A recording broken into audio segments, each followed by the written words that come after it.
दोस्तों बहुत बहुत स्वागत है आप सभी का एक बार फिर से। जी हाँ दोस्तों, आज पूरे दिन की कई महत्वपूर्ण और बड़ी खबरें निकल कर आ रही है। जानेंगे सभी खबरों को विस्तार से। तो दोस्तों, खबरों में आगे बढ़ने से पहले वीडियो को एक प्यारा सा लाइक कर जरूर कर दे और ताजा खबरों को जानने के लिए चैनल को सब्सक्राइब कर दे। तो देखते हैं पहली बड़ी खबर क्या निकल कर आई है। महाराष्ट्र में कोरोना की नई लहर, वर्धा में सभी स्कूल कॉलेज अगले आदेश तक बंद। महाराष्ट्र में कोरोना की नई लहर के बाद अमरावती और यवतमाल में फिर लॉकडाउन की घोषणा कर दी गई है, तो अन्य जिलों में भी पाबंदियां लागू की जा रही है। अब वर्धा में भी सभी स्कूल कॉलेज अगले आदेश तक बंद रखने को कहा गया है। वर्धा की जिला कलेक्टर प्रेरणा एच देश भारत ने शुक्रवार को यह आदेश जारी किया है। इस बीच महाराष्ट्र के स्वास्थ्य विभाग ने कहा कि यवतमाल, अमरावती और सतारा जिलों में कोरोना के नए स्ट्रेन का कोई नया केस नहीं मिला। महाराष्ट्र में 75 दिनों के बाद गुरुवार को कोरोना वायरस संक्रमण के 5000 से अधिक नए मामले सामने आए। प्रदेश के स्वास्थ्य विभाग ने बताया कि 5427 लोगों को कोविड-19 का संक्रमण पाया गया है। इसके साथ ही कल मामले बढ़कर 20,81 और 520 पहुंच गए। बयान में बताया गया है कि कोरोना वायरस के कारण 38 संक्रमितों की मौत हुई, जिसके बाद मृतक संख्या 51,669 पहुंच गई है।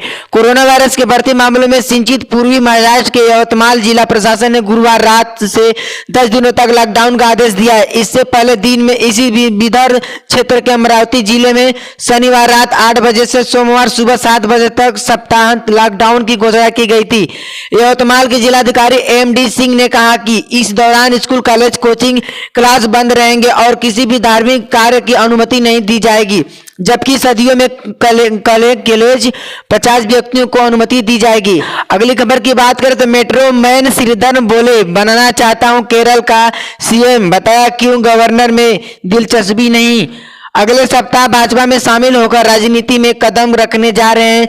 श्रीधर ने शुक्रवार को कहा कि उनका मुख्य लक्ष्य केरल में पार्टी को सत्ता में लाना है और वह मुख्यमंत्री पद संभालने के लिए तैयार रहेंगे। उन्होंने कहा कि यदि भाजपा को इस साल अप्रैल मई में होने वाले विधानसभा चुनाव में जीत मिलती है तो उनका ध्यान बड़े स्तर पर आधारभूत संरचना का विकास करना और राज्य को कर्ज के जाल से निकालना होगा। मेट्रो मैन के नाम से मशहूर और आधारभूत ढांचे से जुड़ी परियोजनाओं के विकास में अपनी कुशलता दिखा चुके श्रीधर ने पीटीआई से कहा कि अगर पार्टी चाहेगी तो वह विधानसभा चुनाव लड़ेंगे और पार्टी कहेगी तो मुख्यमंत्री का पद भी संभाल सकते हैं। श्रीधरन 88 ने स्पष्ट कर दिया कि राज्यपाल पर संभालने में उनकी कोई दिलचस्पी नहीं है। उन्होंने कहा कि यह पूरी तरह संवैधानिक पद है और कोई शक्ति नहीं है और वह ऐसे पद पर रहकर राज्य के लिए कोई सकारात्मक योगदान नहीं दे पाएंगे। उन्होंने कहा, मेरा मुख्य मकसद भाजपा को केरल में सत्ता में लाना है। अगर भाजपा केरल में चुनाव जीतती है तो चीन से ऐसे क्षेत्र होंगे जिस पर हम ध्यान केंद्रित करना चाहते हैं। इसमें बड़े स्तर पर आधारभूत संरचना का विकास और राज्य में उद्योगों के लाभ शामिल है। अगली खबर की बात करें तो दुश्मन के टारगेट को मिनटों में ध्वस्त कर देगी हेलिना, मिसाइल परीक्षण में 100% मिली सफलता। सरकार ने आत्मनिर्भर भारत अभियान को बढ़ावा देते हुए हेलीकॉप्टर से दागी जाने वाली अत्याधुनिक anti tank guided missile Helina का राजस्थान में सफल परीक्षण किया गया है। पोखरण में हुई परीक्षण में हेलिना मिसाइल अपने टारगेट पर हमला करने में 100% सफल साबित हुई। यह मिसाइल किसी भी समय टारगेट पर अटैक करने में सक्षम है। अब यह भारतीय सेना और वायुसेना में शामिल होने के लिए तैयार है। इस मिसाइल का उस समय परीक्षण किया गया है जबकि भारत की चीन और पाकिस्तान के साथ तनावपूर्ण स्थिति बनी हुई है। रक्षा मंत्रालय के सूत्रों के अनुसार पिछले 5 दिनों में anti tank guided missile Helina का 7 किलोमीटर से अधिक रेंज तक परीक्षण किया गया है। 5 बार मिसाइल ने बिल्कुल ठीक टारगेट पर हिट किया। अब यह एचएल रुद्रा और हल्के लड़ाकू हेलीकॉप्टर पर इंडक्शन के लिए तैयार है। आखिरी और फाइनल टेस्टिंग शुक्रवार सुबह की गई। परीक्षण के दौरान इन मिसाइल को एलएस दूर हेलीकॉप्टर से लॉन्च किया गया था।